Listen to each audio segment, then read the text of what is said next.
Vamos conversar um pouco hoje sobre um assunto que, no fundo, todo mundo busca entender: a tal da reforma íntima. Mas sabe, não como um ponto de chegada, um destino final, e sim como um processo, uma jornada que nunca acaba. E essa é uma reflexão para todos nós que estamos nesse mesmo barco, tentando ser um pouquinho melhores a cada dia.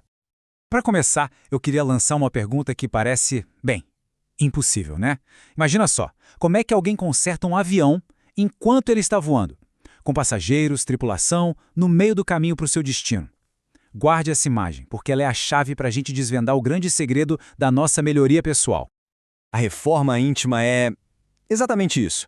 É consertar o avião em pleno voo. Ninguém aqui tem o luxo de parar a vida, de fazer uma pausa em tudo para poder se consertar. A gente não abandona nossos deveres, nossa família, nosso trabalho, não.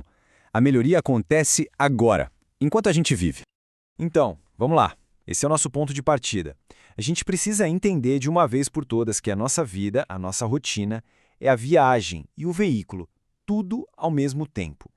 E o conserto, o aprimoramento, acontece durante o trajeto. E aqui está o ponto central.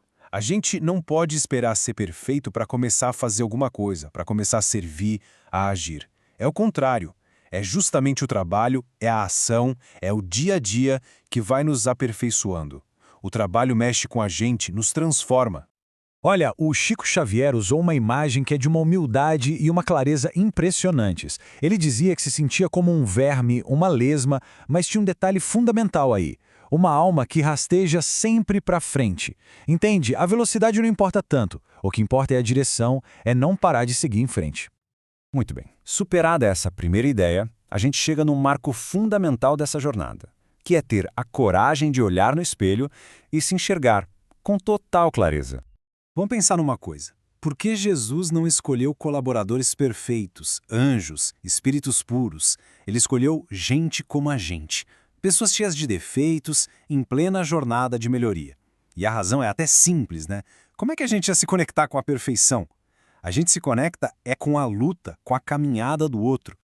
E o caso de Simão Pedro talvez seja o maior exemplo disso. Ele, todo impulsivo, cheio de boa vontade, bateu no peito e disse: "Mestre, eu jamais vou te negar." A intenção era a melhor possível, mas a realidade foi bem diferente. E foi ali, naquele momento terrível, ao ouvir o galo cantar, que ele se deu conta do abismo que existia entre quem ele queria ser e quem ele realmente era. A reforma íntima dele começou ali. Exatamente. Naquele instante de dor, ao se ver de verdade, a mudança de Pedro começou. E esse é o grande segredo. Ninguém consegue melhorar aquilo que nem sabe que precisa de melhora. A gente precisa primeiro se enxergar. Com honestidade, sem máscaras. Essa é a base de tudo. E progresso não significa não ter mais falhas. Olha que resposta genial do Dr. Bezerra de Menezes. Perguntaram para ele se ele ainda tinha imperfeições, e ele disse que a diferença não era não ter mais. A diferença é que antes ele corria na direção delas. Agora ele corre delas. A direção do desejo mudou. Isso é progresso. Ok, mas onde é que essa jornada acontece? Será que é preciso se isolar do mundo e ir para um lugar ideal? Não. O terreno para o nosso crescimento é exatamente aqui e agora. A nossa vida, sabe, com a família que a gente tem, com o trabalho que a gente tem, com os desafios que surgem todo dia, isso tudo não é um empecilho, pelo contrário. Essa é a oficina, o laboratório perfeito, desenhado sob medida para o nosso aprimoramento. A lição é essa: florescer é onde a gente foi plantado, e não ficar sonhando com um jardim ideal que talvez nunca chegue. E o tamanho da tarefa não importa. A gente às vezes acha que precisa fazer grandes coisas, mas a caridade, o amor, a paciência, tudo isso começa em casa, no pequeno, com as pessoas que estão bem do nosso lado.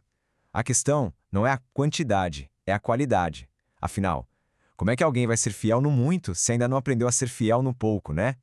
Mas, como toda jornada, essa também tem seus obstáculos.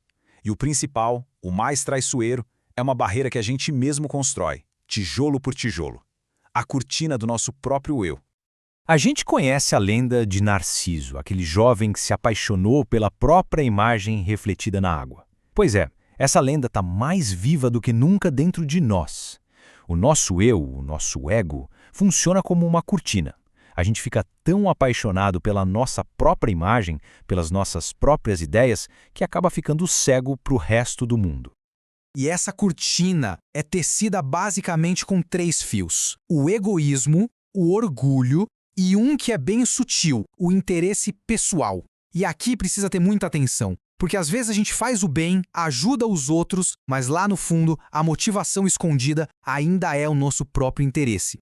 E como isso funciona na prática? É simples. A gente sai pelo mundo procurando espelhos. A gente valoriza quem pensa como a gente, quem gosta das mesmas coisas, quem nos elogia, e por consequência a gente acaba desvalorizando quem é diferente. E quando aquela pessoa ou aquela situação muda e deixa de ser um espelho pra gente, o nosso interesse some. É um mecanismo quase automático.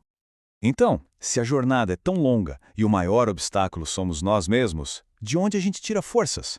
Qual é o combustível que nos mantém em movimento? A resposta é a força mais poderosa que existe: o amor incondicional.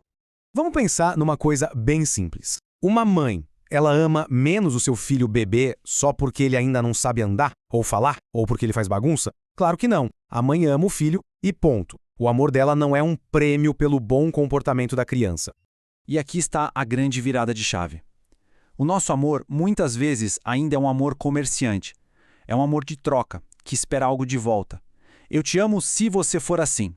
Eu te amo porque você faz isso. Já o amor divino é diferente. É uma fonte que jorra o tempo todo, sem parar. Não depende do nosso desempenho. Não é algo que a gente precisa conquistar. É um fato. Já existe. E essa é a mensagem mais importante.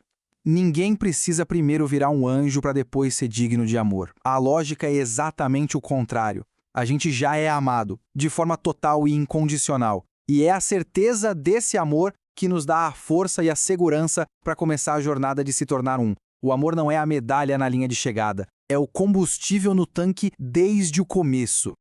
Então, para a gente terminar, fica essa reflexão no ar. Se a nossa melhoria não é uma condição para a gente ser amado, o que essa jornada se torna então? Talvez ela deixe de ser uma busca desesperada por aceitação e se transforme numa resposta. Uma resposta de gratidão por um amor que já é nosso. Fica aí a reflexão.